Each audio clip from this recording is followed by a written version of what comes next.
ব্যাপারে যারা সহযোগিতা করেছে আপনারা তাদের দু একজনের নাম আমি বলতে চাচ্ছি।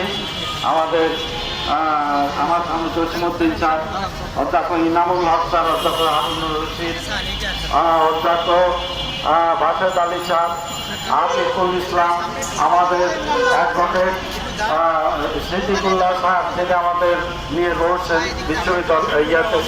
আমরা আজকের যে অনুষ্ঠান আপনারা ফেসবুকের মাধ্যমে শুনতে পেয়ে যারা আসছেন তাদের প্রতি কৃতজ্ঞতা জানাচ্ছি। আগামী দিন যদি হয়তো আমাদের দাবি দাওয়া পূরণ করতে হয়, আমরা তখন ডাকবো, অবশ্যই আপনারা আসবেন। আমরা যারা সাংবাদিক আছেন তাদেরকে অনুরোধ করবো, এই শিক্ষকদের অবসরপ্রাপ্ত শিক্ষকদের মনের কথা, যন্ত্রণার কথা আপনাকে দেখবেন, তাহলে আমরা আপনাদের ছেলে মেয়ে ভালো থাকবে। কারণ আপনি বা আপনার সহকারা কিন্তু আমাদের বিচার। অতএব আপনারা সবাই শিক্ষকদের, এই দুর্ভোগ্য শিক্ষকদের পক্ষে থাকবেন, এই প্রত্যাশা আমি রাখি। এখন আমাদের অনুষ্ঠান সমাপ্তি ঘোষণা প্রাককালে আমাদের সর্বপ্রথম